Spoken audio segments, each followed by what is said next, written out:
Di Masjid Al-Falah Surabaya itu setelah karyawannya dibanding ke Jogokarian dia lebih maju. Di pintu utama masjid itu diletakkan brankas. Brankas Pak, jadi nggak bisa diangkat berat itu. Ternyata kalau tahun sebelumnya itu setahun cuma sekitar ya infaknya itu 200-an miliar itu, meningkat hampir 500 miliar itu. Karena banyak bendel. Sebab kalau orang mau bayar, kemudian teradministrasi, itu sekarang orang takut tuh Pak, dikejar pajak. Jadi dilaporkan di keuangan masjid, ada infak dari Bapak H, sekian ratus juta gitu. Petugas pajak baca, didatangin orang ini. Loh ini kok belum dilaporkan ini pajaknya. Jadi orang nyumbang masjid aja malah jadi repot dikejar oleh petugas pajak sekarang ini ya. Karena negara kita yang kaya raya ini belum untuk rakyat. Jadi rakyatnya masih harus bayar pajak ya. Saya ke Bangka Belitung itu saya nanya gubernur di sana, Pak Gubernur, APBD Provinsi Bangka Belitung itu berapa? Oh, 1 tahun 1,3 triliun. Ternyata timah yang dikorupsi di Bangka Belitung itu 300 triliun. Jadi sebenarnya tanpa pajak itu bisa lebih dari 200 tahun dari hasil timah yang dikorupsi aja sudah cukup itu. Ya. Nah, bayangkan sekarang ini laut aja sudah bisa dijual pakai sertifikat kok. Sebentar lagi mungkin langit juga dikapling-kapling. Ini. Jadi apa yang menjadi sebab? Sebabnya orang baik tidak mau menjadi pemimpin. Karena dosanya para pengurus masjid yang melarang bicara politik di masjid. Akibatnya politisi-politisi jahat dan busuk yang menjadi pemimpin di negeri ini. Ya, sampai DKM-nya ingatkan, Pak, jangan bicara politik di masjid ya. Akhirnya raja korupsi itu jadi presiden. Untung kita cuma juara 3 ya. Ya gitu. Jadi akhirnya koruptor-koruptor itulah yang duduk jadi anggota dewan, yang duduk jadi wali kota, duduk jadi gubernur, duduk jadi komisaris perusahaan. Karena dosanya para pengurus masjid yang melarang rakyat melek politik lewat khutbah-khutbahnya di masjid.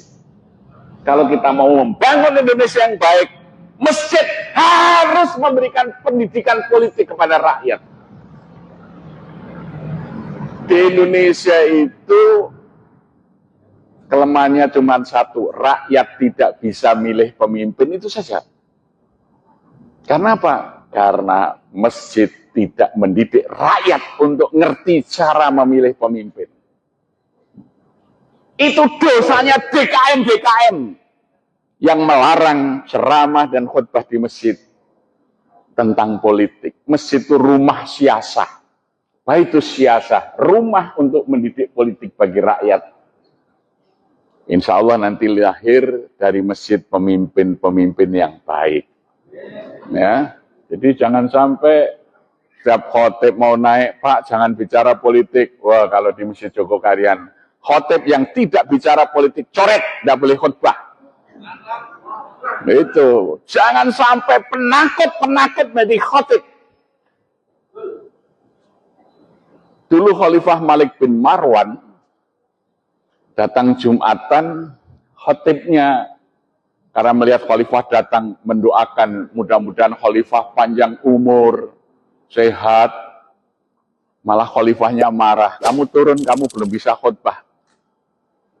Khalifah Malik bin Marwan naik mimbar, ngajari kepada khotib caranya khutbah.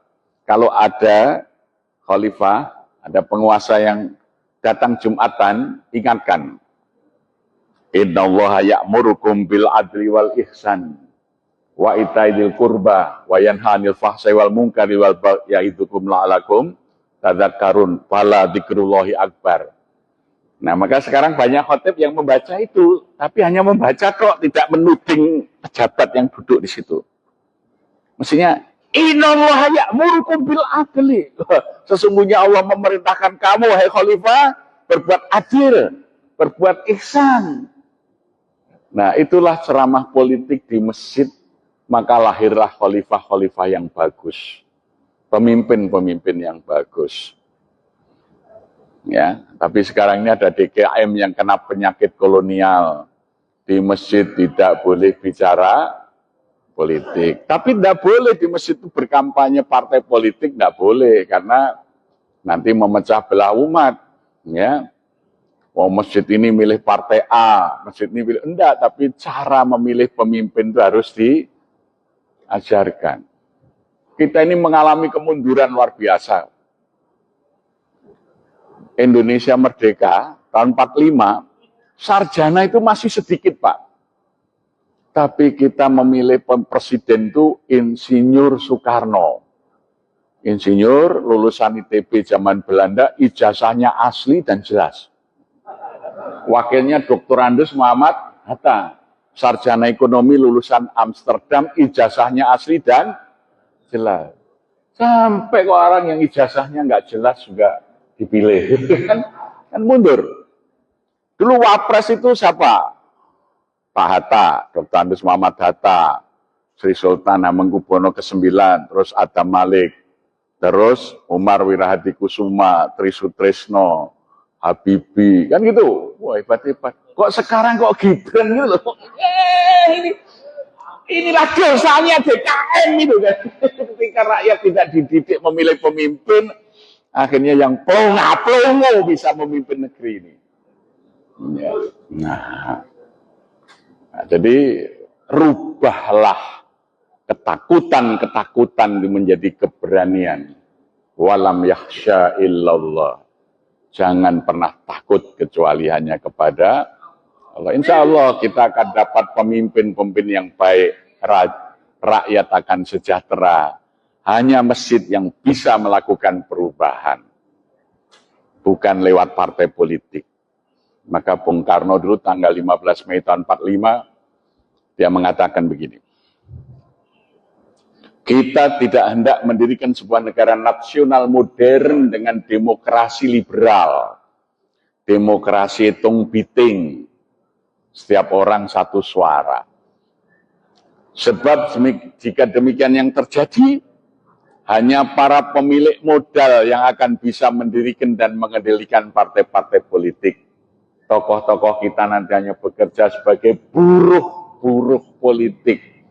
Ianya tidak bisa berjuang untuk rakyatnya.